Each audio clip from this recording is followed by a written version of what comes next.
night, I'm waving. This is what it's like a thing. It's how I start the show. I should maybe eventually producer Stanton and I are gonna come up with like a song. So it'll be like, and it's Saturday and you're home with Monique and whatever. I'm not good at spontaneous singing. I'm not Eminem. Like he's got the flow. But okay. So it's Saturday night and we're here. And I can actually see some of you that were in line. That's what they say. You're in line waiting for the show. So I like that. And I've got a lot to talk about. I actually wrote a list, which I never do. But I wrote a list so I wouldn't forget. And I have current events on my iPad, which I may not get to. This is show 15, which equals 4 months, 16 Saturdays. It's actually more. I started March 25th, April, May, June, July, right? So technically, this is 16 weeks because we had a podcast on the actual weekend of my Chi-Chi redo, what I like to call the tire retread. So it's 15 shows. Like that's a lot of time that we have spent together on Saturday night during this season, whatever you want to call it, the Rona. But here's what's interesting. I was thinking about it today because I watched a documentary on Studio 54 for the 4th time since last May, because I found it last May by accident because I love music, and I figured that SiriusXM has a Studio 54 channel, because you have to understand that before social media, before Walkman, Sony Walkman, we're talking 77, 78, okay? So 40, like that long ago, there was studio, what they called, Ian Schrager still just refers to it as studio. Like when something's so amazing, you don't have to say last name 54. You just say studio.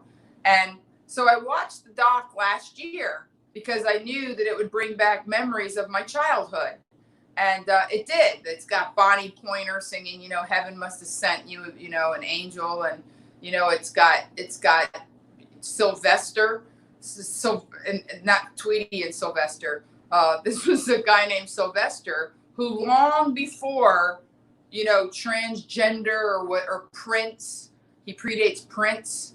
Sylvester was known for androgynous dressing and questionable sexuality. And he sings a great disco hit called You Make Me Feel Mighty Real, which I defy you not to dance if you put that song on. It is ripe for a redo. So I found it last May and I watched it by myself while I was cleaning house, and I loved it. I had to sit down and pay attention to it. And then my aunt came last Memorial Day weekend. Seems like a million years ago. It's just 15 months, not even quite. And that's so great. I was posted, sorry. Nope, you're never late, by the way, because this is like a movie. Whenever you show up, watch the rest and then go and watch the beginning of the movie. So I love all of you to pieces. You never have to. Last week, Monica apologized for having to leave early. It's okay, Monica. I'll be waiting for you on the internet machine whenever you come back. So, and thanks for saying that you're happy that I'm doing well. Doing well is a masterpiece in understatement. I'm the happiest girl. Memorize this face. It's a bit I do on stage. We'll go, memorize this face. This is the face of joy, pure happiness. Well, now I'm telling it to you guys, and it's not even a joke. Although anybody who's seen me do stand-up live knows that I really don't tell jokes. Like I'm fond of saying I tell the truth and wrap in bacon so you'll eat it.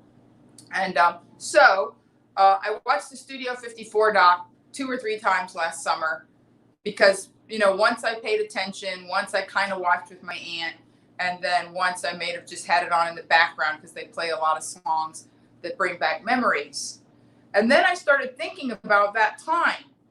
And that time, and one of the things I said in one of my 330s at the very beginning of this was, that there should be a motto. Somebody should embroider it on a cushion. Tough times, good memories. there's something about meeting a challenge in unity, or trying to, at least making the attempt, that builds character. It's a shared experience. It's a lexicon. Like every family has inside jokes. Like, I get that we have issues with him as a human. However, his comedic genius cannot be denied. And sort of a unifying factor in my family was comedy, was humor.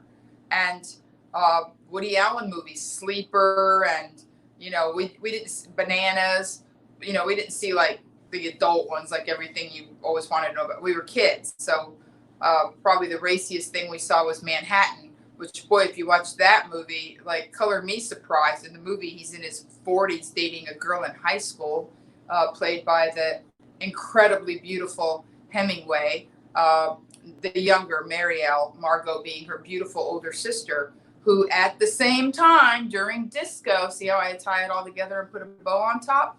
Marielle Hemingway was a child who I think co-starred with her sister in a movie called Lipstick that I think was about, physical abuse of models and beautiful women. I think it might, it's a weird thing. I haven't looked it up before this, but I was thinking of the history of the sisters and their daughters, granddaughters of Ernest Hemingway, the amazing American writer For Whom the Bell Tolls, Islands in the Stream. Ernest Hemingway. We know what that means and all that implies. And these girls were, shall we say, burdened with the legacy of the Hemingway, what it takes to be a writer, and a writer of that caliber, and a writer who served in the Spanish-American War. I believe he was an ambulance driver in Spain, and a closet switch hitter. Margot suffered from epilepsy and depression and died very young. She was extraordinarily beautiful, and prior to Brooke Shields, she sort of popularized big eyebrows, Margot Hemingway, and she was the spokesperson for a fragrance called Babe, which I wore in junior high, which I thought was a dude magnet, because I used to wear Love's Baby Soft because it smelled like super clean, powdery, young virgin girl, and I thought maybe that's just too sweet. Maybe I need to up my game and wear Babe to the school dances. So, wow, my brain is. I had iced tea at lunch. I did not think there was that much caffeine in it. And I have a cup of coffee here, but I don't know that I'm going to sip from it. I've said too much already. But the reason why I said that was because of the legacy. Here I watched this Studio 54, and I remember school dances and disco and polyester shirts. And this is pre-Saturday Night Fever. And the phenom, because that's what it was, imagine a world with hardline phones and newspapers and magazines. People magazine was a relatively new thing.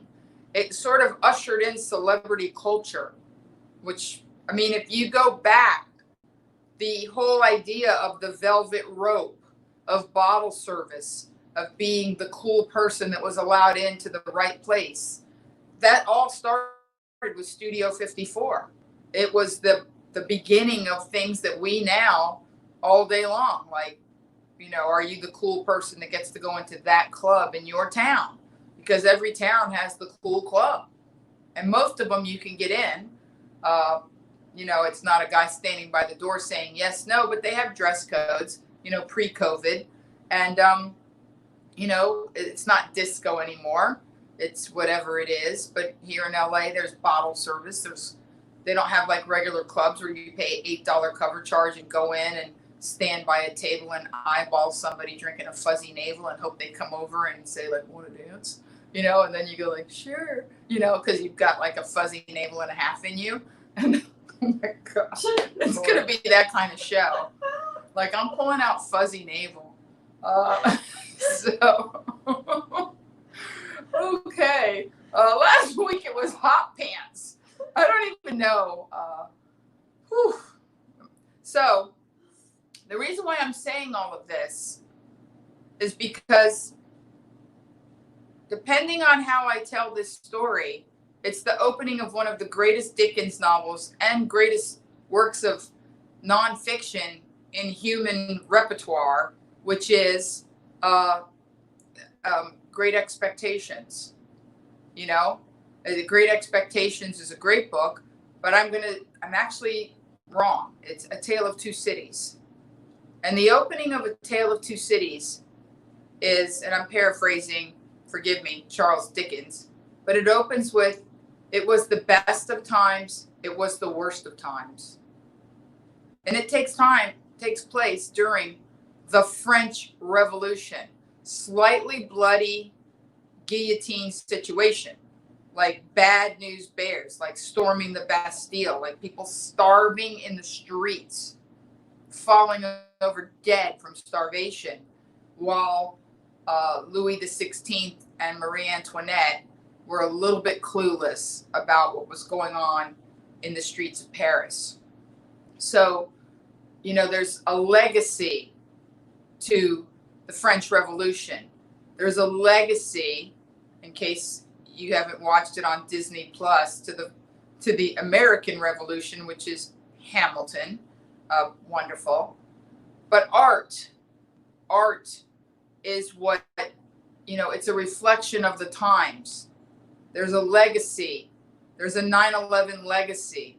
There's an amazing movie with Sandra Bullock and Tom Hanks, and I never get the title, never get it right. But it's something like Incredibly Close and Extremely Loud.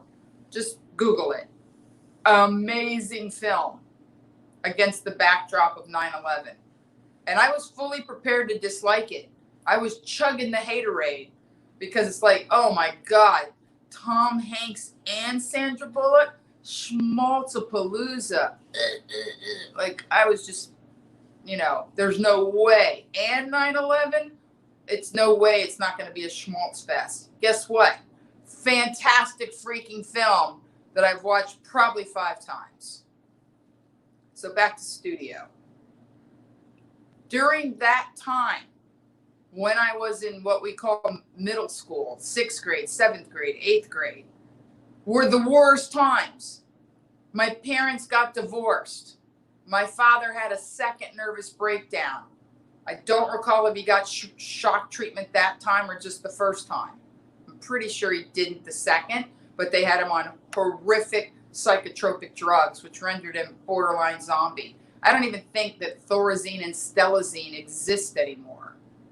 My genius father was rendered, a sleepy semi-zombie thanks to the American psychiatric community. And you guys know I don't say these things lightly, but Saturday nights where I pull out all the stops. So, as I'm listening to these songs and remembering them, Dancing Queen, I remember getting up at the crack of black because my middle school, West Miami at that time, we called it junior high. West Miami Junior High had so many students that we did what was called a split shift, which was the 8th and 9th graders went to school from 7 a.m. to noon. You had 5 periods, 5 classes, and then the 7th graders, which were the big incoming class, went to school from noon to 5. So you had like all morning to like screw around your house and then get on the bus and go to school. And you got home roughly the time that your parents got home. Sidebar, believe it or not, my dad held down a job as an architect during this time because he was that brilliant. And one night, they were all sitting around the dinner table and my mother said, "Monique's going to be in so much trouble when she gets home. She knows what time she needs to be home for dinner." And my dad was like, "Well, where did she go after you picked her up?" And my mom said, "I picked her up. It's your day to pick her up." Guess what? I was left sitting in front of West Miami Junior High till the sun went down and one of my parents picked me up. I don't even remember who came to get me. And as long as we're on a sidebar, let's have double sidebar. This is like the movie Inception, which I got to be honest, I didn't care for and totally confused me. And maybe I'm risking doing that to you now, but hey, it's worth it. Whenever my dad did pick me up, when I was in 8th grade and I was in school, and now you can see the smile on my face, from 7 to noon, he would pick me up and he would imitate his mother, my grandmother, who loved Dairy Queen. And her favorite was Wally the Whale birthday cakes with the black crunchies. I don't know why they made a whale shape, but whatever. And Dairy Queen birthday cakes with those dark chocolate kind of crushed up Oreo. They were, I'm sure, generic crunchies in the middle. And she would say, Dairy Queen, Dairy Queen. That's how my grandmother said Dairy Queen, because she was not from here. And she called Kentucky Fried Chicken Pollo Kentucky. So she loved Dairy Queen and Pollo Kentucky. And we no longer have the traditional Uncle Ben rice, but she called him Tío Ben. And she called 7 Up Siete para arriba, which literally translates into 7 Up, but it's, Siete para arriba. And the best, because I was always a reader, she called William Shakespeare Guillermo Shakespeare. So, which is technically William Shakespeare in Spanish, but I don't think anybody referred to him as Shakespeare. So I digress. But my dad would pick me up at noon, which was his lunch hour at his architectural firm, which was close to West Miami Junior High. And I'd open the door and he'd say, how about a Dairy Queen? And I'd say, yeah. And he'd take me to Dairy Queen and we would both eat something ungodly with God, who knows how many calories. And then we'd look at each other to make sure that we didn't have chocolate on our faces. We were each other's mirrors because you couldn't trust the little tiny rear view in his MG convertible. And then we would lick our napkins and cross arms and wipe each other's faces so my mom would not know, because she, was always trying to get us to eat healthy, whatever healthy was in the 70s, and not at noon eat, Dairy Queen at lunch. And then there was a Chinese restaurant when we actually had time called Ling Nam. And Ling Nam was on 67th Avenue in Miami, just north of Bird Road. And they had 5 lunch specials. And my dad almost always got the egg foo young. And I think it might have been Ling herself at that time that was your waitress. And and I would always get chicken chow mein because I was a little girl. And for all I know, it came out of a can, but it tasted delicious to me. The egg foo young was legit. You can't really fake an egg foo young. It's either fresh or it ain't, because it's an omelet, effectively. Sometimes I got shrimp and lobster sauce on special occasions, but mostly I ate, number 3 at Ling Nam. And I remember when I was in my 40s visiting Miami with a friend of mine, driving down 67th Avenue, and Ling Nam was still there. And I burst into tears. And she's like, why are you crying? And I said, because Ling Nam's still there. Because it's amazing when things that matter to you are still there. And I remember the second week of COVID, I couldn't take the inactivity, and I was over my jet lag from being in Sydney. And I drove to Larchmont here in LA to go for a run around Hancock Park, because I figured if I'm going to run and the reservoirs and the parks are all closed, at least I'll run around a pretty neighborhood with wide boulevards and streets and beautiful trees. And as I drove down the street, I saw Larchmont Cleaners, a big sign, we're open. And it was a Saturday morning. And there were no cars in the parking lot. And I pulled in. And it's owned by what I believe is an Armenian family. I'm 90% sure. And the young lady who mans the counter, or woman's the counter, who's the daughter of the owners, is named Savan. And I love Savan. And she always, every year, the week before Christmas, they start making baklava and cookies and little white powdery things. And they put it out. They have a week-long spread during Christmas as a thank you to their customers. And they make the best baklava ever, period, full stop. And that includes Taverna Tony's in Malibu. And if Tony's listening, I love you, Tony, but your baklava, it's thick and it has a lot of honey. This is a little more delicate.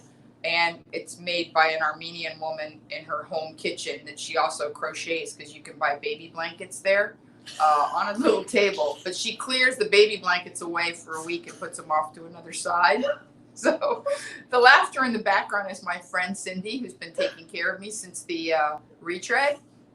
So you can laugh louder, Cindy. It's okay. Yeah, you don't have to stifle You're pretty yourself. hysterical right Thank now. you. So you know, I pulled up to the open door that said we're open.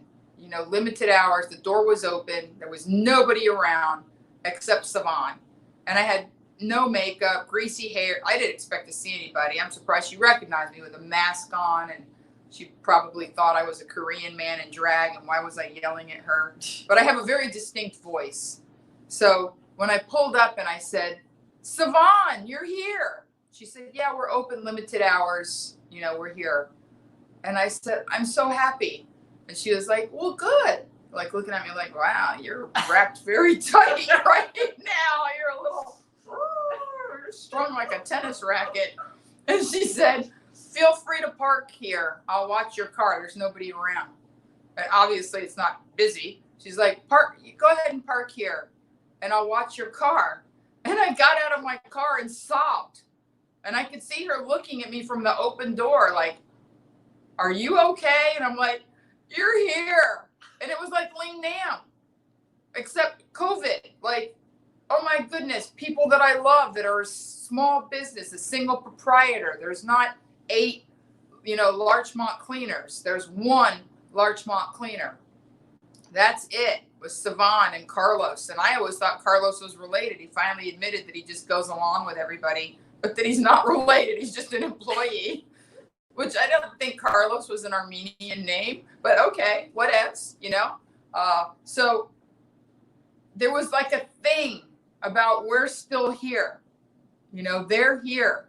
Like whenever I'm heartbroken, and I hate to admit that it's been more than once in my life, whenever I'm devastated beyond almost all rehabilitation, I'm going to tell you what I do. And again, I'm going to try and, let the happiness carry me. I play Hot August Night. It's a live album. It was done at the Greek here in LA, probably 1976, by Neil Diamond. Hot August Night. Hello. It was recorded on a hot August night at the Greek. And he does all this patter, all this Neil Diamond patter, where he's like, evidently people climb trees so they can get the concert for free. And Neil acknowledges them and he says, tree people, I'm singing for you too.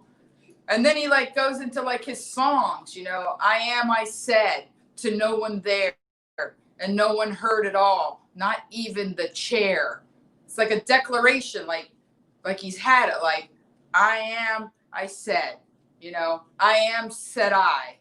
And, and then his voice trickles and he says, leaving me lonely still. Or, the lesser known, okay, yeah, Sweet Caroline. But when was the last time you dug into, I am the words, you are the tune, I am the sun, you are the moon, play me. Like, what? Like, or Shiloh, what? Ballpoint pen through the heart. Shiloh, when I was young, I used to call your name when no one else would come. Shiloh, you always came, come today. P.S., my brother Willie and I, there were years where we didn't leave each other voice messages. We sang Neil Diamond lyrics into each other's phones. Like I would just get a message. It's like, young girl with fire. And then he'd hang up. And I'd listen to the message and then I'd go, something said she understood. It was like, I gotta call my brother. 1976, right before studio. And you know what? There was a gas crisis. My father was undeniably mentally ill. My parents were putting off an inevitable divorce. My mother was miserable. My brothers and I all slept in the same room, not because they didn't have their own room, but because I was their big sister and they felt comforted by sleeping. We used to sleep like bacon strips head to foot. I would be in the middle, head up, and they would be at the foot of the bed, feet up. So I'd have a little pair of Willie feet and a little pair of JC feet in my armpits. And that's how we slept. And my mom, who was newly separated, you know, I'm talking about a period of a few years, but it's like, let's say 75 to 77. My mom would, I remember getting ready to go to school and having to get up early so we could wait in line to get gas during some artificial BS gas crisis. And you, crunchy granola sweet, you're crushing me. Yeah, that's a great song. Morningside, you're killing me. You guys love the Neil. Thank you. And get me near that crunchy granola. Yeah, that's a great song. So, you know, my brothers and I would have to get up early. My mother had an Oldsmobile, and we would have to sit in the car and wait for, and there was even a time when the gas shortage, if your license plate ended and an odd or even number decided if you could go get gas that day. So on top of, I'm gaining weight because I'm an emotional eater. So between, you know, 5th grade and 7th grade, I put on like 50 pounds. I went from being cute, which we talked about last week when we talked about waiting and waiting. I went from being a cute, popular girl to morbidly obese with a fantastic pizza face working, and aviator glasses because we figured out that I was blind. That was great too. On top of everything else, like, oh, you're fat and you have zits. Let's put glasses on this. Yeah. So I don't even think there's a single copy in the world of my 7th grade school picture. Okay, like, you know how you get the envelope full of pictures and you have like the wallet size and the bigger ones for your Nana and then the 2 8x10s. Gone. They have all been meticulously excised from wherever my mother doled them out. Like, there's hardly any pictures of me in existence from the middle of 6th grade to the beginning of 8th grade. They just don't exist. There's a handful somewhere that I'm sure are blackmail material. I'm sure I have an evil aunt. She's not truly evil. She just has a mean streak. So she's probably got them in an envelope. I'm talking to you, Aunt Candy. But anyway, so here we are. Gas shortage, mentally ill father. I'm blowing up and getting zits like nobody's business. I can't have my bedroom to myself because my 2 anxietal brothers are sleeping with their feet in my armpit. Blah, blah. Sharon Reinblatt, my friend from high school who was sharing lift shuts.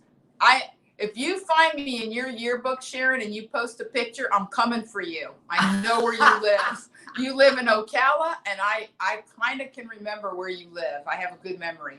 So, and you remember all of this, Sharon. And in fact, you can back me up.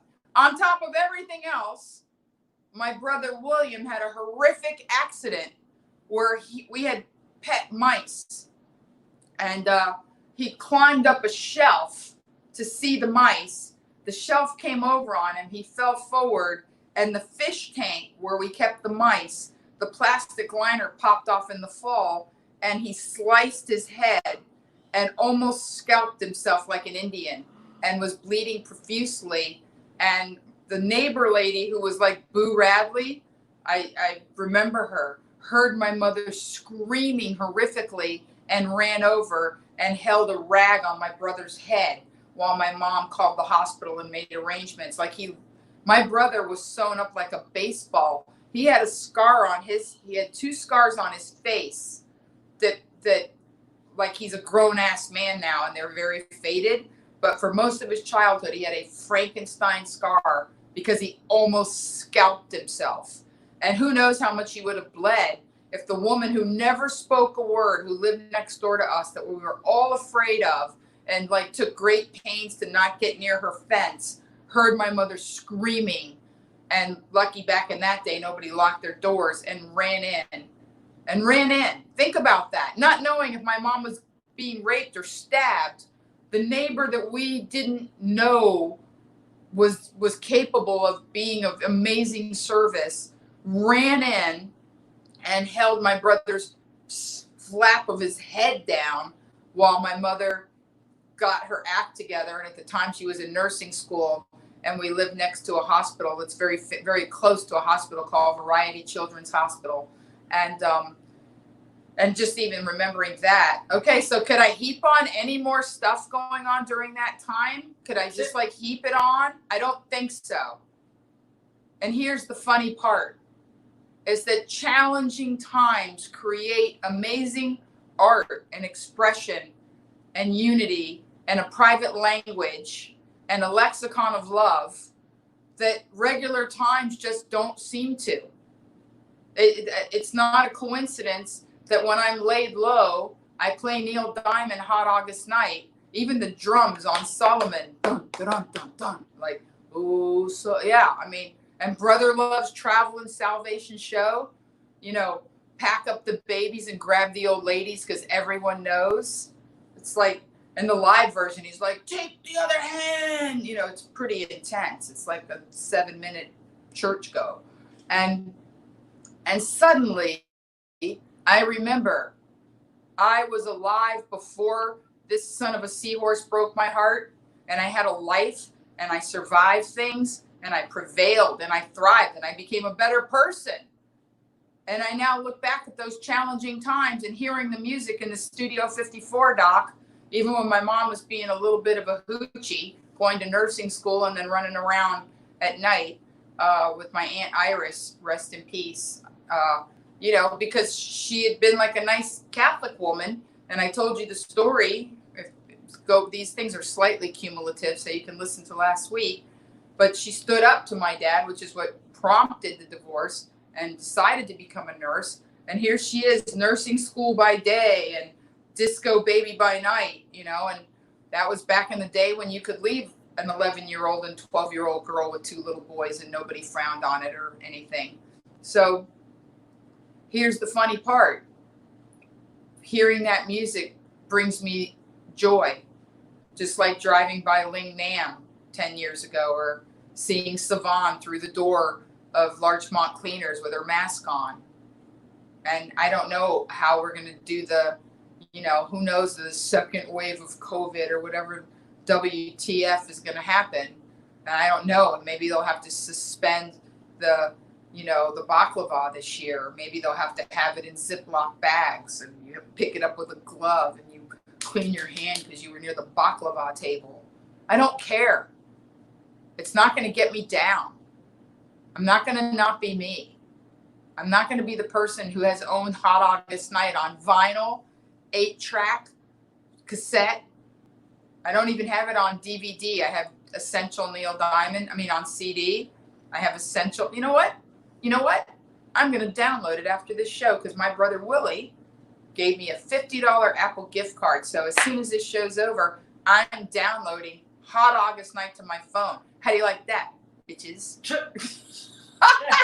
I just added that for effect. It's the Jesse from Breaking Bad. Like, he just added bitches to everything, which is pretty funny. You know, there is humor in repetition.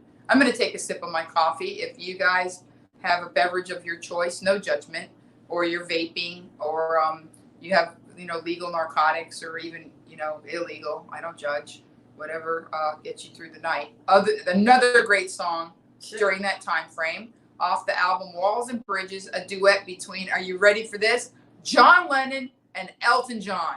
Whatever gets you through the night. That was a great song. Still good. Holds up. I should probably get to my list now. Derek Hicks is drinking water, and another friend of mine is drinking iced tea, and I think that producer Stanton, stay away from Engelbert Humperdinck. I was never an Engelbert Humperdinck person. The song After the Lovin', Matthew's drinking beer. Yeah. So I send you to sleep after the lovin'. I got news for you. I don't know a single man who stays awake after the lovin' longer than the woman, okay? Never happened. In fact, you know what? I'm going to start a question of the week on this live stream. Ladies and gentlemen, but I want to hear from the ladies. Has any man ever sang you to sleep after the lovin'? And if so, did you keep a straight face? And what was the song? Because I'm guessing it would be Helter Skelter, because he's just waiting for you to fall asleep so he can kill you. All right, Monique, get a grip on yourself, girl. Yeah, I'm back to my old self, guys. I'm feeling good. This is pre-Chi-Chi redo Monique. All right, so there's a couple things I wanted to cover with you. Number one, there was an article, and you know I never do the story because I don't care. But there was, I don't. I'm more concerned about Sharon Reinblatt, aka Lifshutz, finding a picture of me in junior high right now. That is much more concerning to me than the LA Times. But here's what's funny. The LA Times had a headline that said that masks could be more helpful. Oh, Walter White. By the way, I know who you are, Walter White, because I've spied on you. I know who you are. I know who you are on Facebook. I know who you are. I follow you. And just so you know, love you to pieces. We've gotten very close during this COVID thing, you and I. We private message, and you're a good person. I'm not even going to say good man because I don't want people to know that you're a man. Oh, I think I just let El Gato out of El Bago. That's Spanish. Are you mansplaining? I don't even know what's wrong with me. No one does. Oh boy, I wonder if mental illness is inherited. Yeah, Joe, like there hasn't been studies made on that. Except here's the funny thing. I'm not manic depressive. I'm just manic. I'm just happy and happier. There's nothing wrong with that. So the article in the New York Times basically said that masks could be better. You know what? I'm going to pull it up on my iPad because I did send myself a message and I did spend money on this iPad Pro. It was expensive. So let me pretend it's of use for the production or something, in case the IRS wonders, why did you write that off your taxes? I've never seen you touch it. So the article right here, cancel. Okay, so here's the article. Welcome to Apple News. Fight me, Apple News. Just get to where we're going. You know, I don't even like the fact that people curate my news for me. I didn't like it with the HuffPost, and I don't like it now. It's like, no, I will. Okay, so the picture on the article is actually, you can't really tell, but it's a woman in a place of worship. See the candle? And the bigger picture that was on the thumbnail was, you could see that there were people in church. And the article says, masks offer much more protection against coronavirus than you may think. And then it goes on, San Francisco, and blah, blah, blah. And Monica Gandhi, UC San Francisco, HIV clinic at Zuckerberg, San Francisco, General Hospital. I think Zuckerberg's just giving money to hospitals and being philanthropic because we all figured out he was a massive doucheboggin for a million reasons we can talk about on another podcast. So anyway, so it goes on and on about, how important it is and how they could be useful.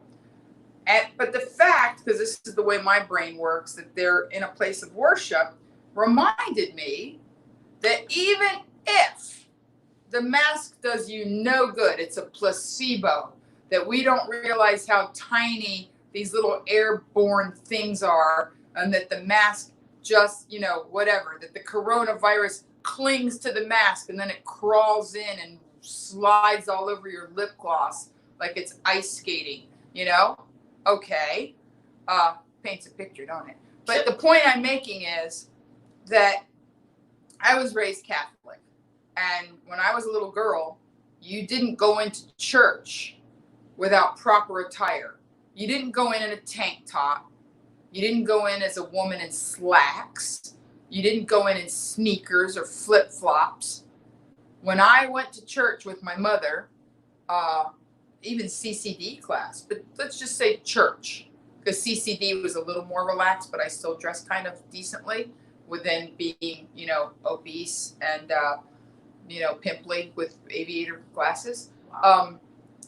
I wore a 70s polyester cool dress and nice shoes and a veil. I went to Catholic school, and as a little girl, I had a beanie. You had a beanie. It was part of your uniform that went in your pocket that was embroidered with St. Teresa School, STS, right? And then you had a beanie, and when you went to church, as a little girl, I wore a beanie, sort of like a yarmulke.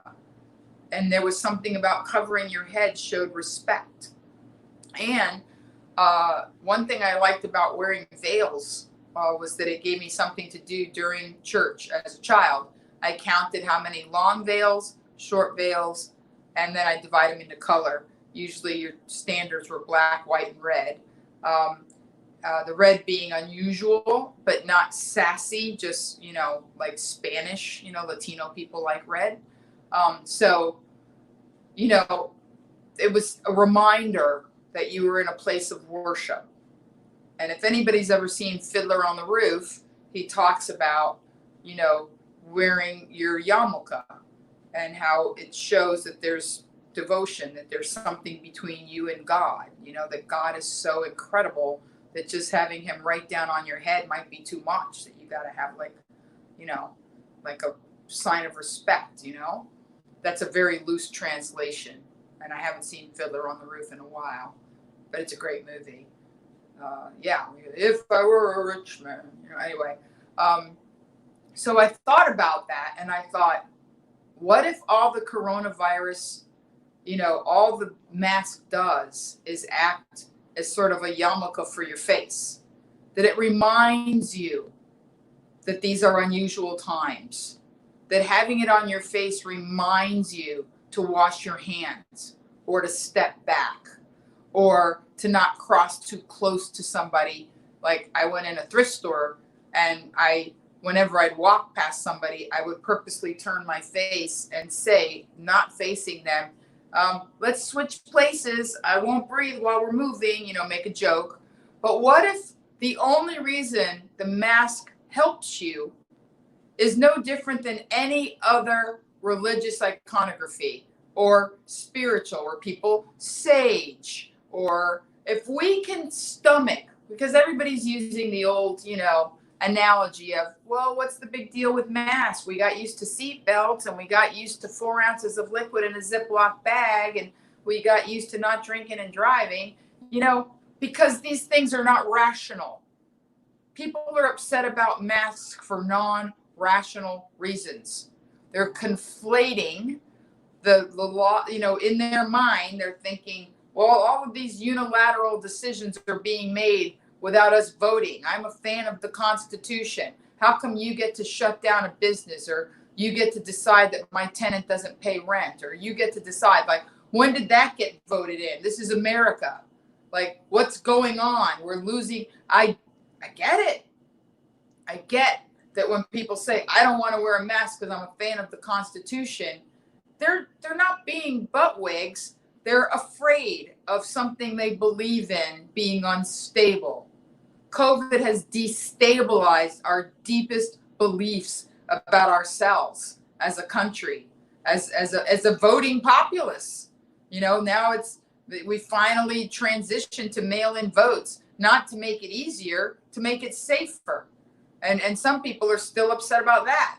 And they voted against recently the electoral college, that a person couldn't vote rogue, that if the state is going one way, you are obligated by what the founding fathers set up to vote like the rest of your state. See, guys, I do read and pay attention. I just don't always need to bring it to you. But my point is that I understand that people being upset about not wanting to wear a mask isn't about the mask. They're conflating an enormous amount of information and infirmation coming at them of, blah, blah, blah, blah, blah, which is why, I'm not a political person. I am a patriot, which is what allows me, as a human being first and an American second and a woman third. That's my point of identification, because you have to ask yourself, And I ask people, what is your point of entry? What hill are you going to die on? Are you the Roe v. Wade hill? Is that your hill? Are you a political person that is, fiscally conservative and socially liberal? I think that 95% of the American population really doesn't fit into either political party completely anymore, because we've narrowed them down to two very small lanes of very limited thinking about the way things should be. And when I sit down as a human being first, an American second, a woman third, a Latina fourth, I know who I am. I know who Monique Marvez is in order, in the proper order. I am not a banner waver. I am not a Kool-Aid drinker. I am not a passer on of information. I am not someone who will discuss a conspiracy theory with you. I am not someone that will read a cut and paste. I am not the person that'll look at a video where you say, oh, watch this before they take it down. They don't want you to know this, or whatever. You and I, and many of you know me, and we've gotten to know each other. I saw your name, John Flash, and you know that we private message each other. Many of you have private messaged me and been floored, flummoxed, that I not only responded, but that we engaged in a back and forth no different than a friend would. I am a patriot. I love this country. I understand how unbelievably destabilizing these events are. I do. Believe me, I do. They were just as destabilizing as my father's nervous breakdown and our finances of our family being wrecked for a period of time where he couldn't work, and my parents getting divorced, and gas lines. And oh, by the way, Vietnam hadn't wrapped up yet.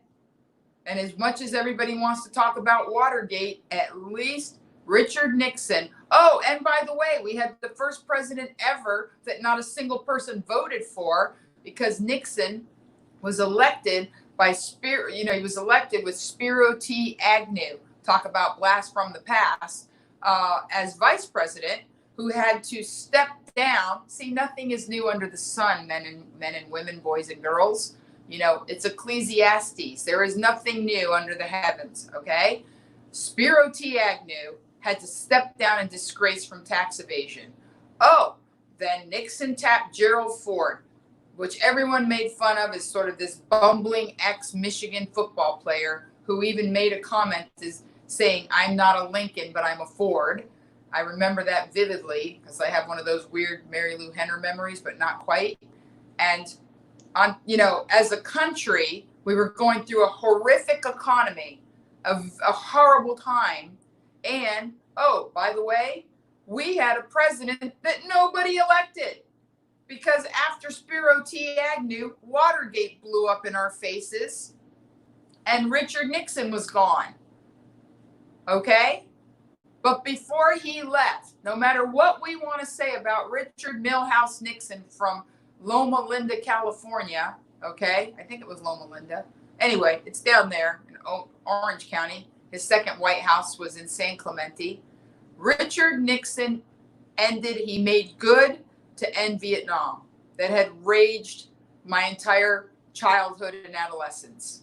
So good on you, Richard. You know what? You did one good thing. And compared to the world we live in now, Watergate was child's play. It was amateur hour. It was a notch above the Teapot Dome scandal, Warren G. Harding. Yes, those of us who do not study history are damned to repeat it. That being said, here we are in the middle of this situation. We are phenomenally destabilized, and we are forgetting who we really are. We are forgetting that we are human beings, that we are Americans, that we are men and women, that we come from amazing stock, whether your people came over on the Mayflower or the Cuban freedom flights or however they got here. They got here, okay? I am, for the record, don't jump my shiz for being pro illegal alien. I am not. You know, everybody in my family was either born here or came over here legitimately, or at the very least, my dad paid a gay man to marry one of my stepsisters. But, you know, they really acted kind of married, and she really was like, I wish he wasn't gay. He's so nice. But we filled out the appropriate paperwork and spent money and had a fake wedding, which gay men know how to throw a good fake wedding. But I digress. The point is that we know who we are if we sit back. And maybe if we don't conflate all of these other issues and we decide as a country that we're going to have fun with masks, that we're going to draw funny shark teeth on them, or we're just going to embrace the fact that we may not be happy in this election year with unilateral decisions and all kinds of crazy attacks on the Constitution, which some people feel have been under attack since we had a guy that was not a lifetime politician win president and sort of act like, you know, a benevolent dictator or whatever. And again, just throwing it out there. I don't have skin in the game. I'm not that girl. But the point is, these are not new conversations. These are not new situations. COVID is new. But destabilizing events that rock us are not new. We've had assassinations. We've had, you know, the Civil War was pretty bad, I think, you know, and here we are. And here we are.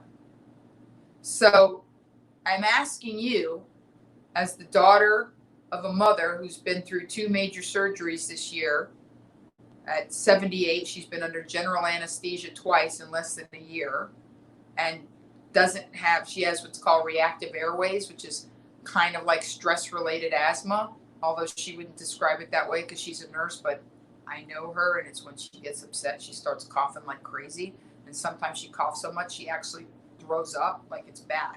Reactive airway is bad. And my mother has it. You know, hello, she's had bronchitis.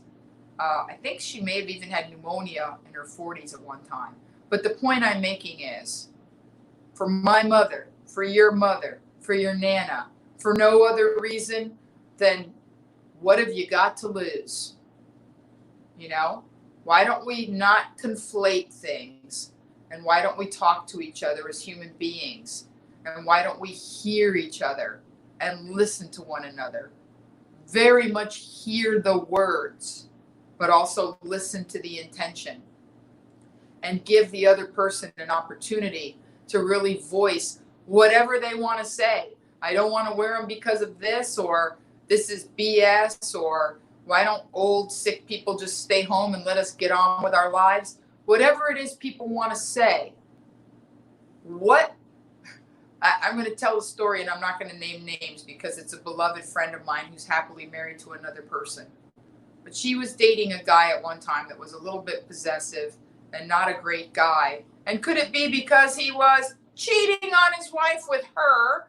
And, you know, and at the time, you know, was supposedly gearing up to leave his wife, but, you know, didn't happen. But she, during this time, she was a little bit of a saucy minx. And she was wearing an outfit one day when he visited her. And he said, I don't like that outfit anymore. And I don't even know why I'm telling you this story. But you can't connect the dots. No. I have so many friends that have dated married men. But the point is, so what happened is that, you know, they got into an argument over the outfit. They got into a fight in her garage, like a yelling match. Of course she was conflating that he hadn't left his wife for her yet. And who did he think he was telling her what to wear when he was married and about to get in his car and drive home to his wife? But the fight continued. And then she called me, which is always the rational thing to do. I'm very good at these things. So she called me and she said that during the fight, he stopped and he looked at her and he said, what piece of your soul will die if you just agree not to wear that outfit? And I got to tell you, out of the mouths of babes, It's sometimes the most brilliant things are said in the most inopportune, challenging moments when we're in deep denial of a truth that we just can't face, the elephant in the living room, if you will. And when she called me and we took it all apart, and she said, what piece of my soul would die? And I said, it's not about the clothes. The piece of your soul that would die would be the fact that on some level, you know it's not worth making the sacrifice of changing your clothes for this man, when deep down in your heart, you know that you're doing something that is out of alignment with your moral compass. You know on some deep level that, you know, you're not happy with this whole situation, and that your happiness can never be built on another person's unhappiness. That if he did not have the courage and strength to leave his wife because he was unhappy until he met you, then that's not a good reason to leave her. Meeting you and being with you is not a legitimate reason to leave her. It could be a catalyst. He eventually did leave. He's married to someone else and happy now. He's made peace and thanked my friend for rupturing something because he didn't have the gonads, the minerals, to sit down and tell his wife he wasn't happy. He got caught, and when they got caught, it was ugly. But here's the thing. If you genuinely love somebody, then there's no reason to be obstinate. There's no reason to be oppositional. There's no part of your soul that's going to die by changing the outfit. And I'm asking you to have real conversations with people that you care enough about, because there's families being, if you thought the election of 2016 was divisive, this COVID situation, the upcoming election, the mask or no mask controversy, it's insanity. It's insanity. And there's no reason that we can't sit down as people and talk. And you tell me why you don't want to wear the mask, and I'll tell you that I totally heard you, and that I acknowledge it, and that I respect it, and I totally get it. But because it hasn't been proven that it will harm you to wear the mask, and that just maybe it'll be a reminder to follow a protocol, and just maybe it'll keep somebody's Nana alive a little longer, what harm is there? What part of your soul will die if you just wear it for a moment when you're out of your home? And I get it. I'm not happy about a lot of things going on either, any more than I was happy about being fat with zits in the backseat of an Oldsmobile, waiting in line to get gas, not knowing how my father was going to be. You know, if he was ever going to come back to being the person that was my whole world. I know of what I speak. I'm not a hypocrite.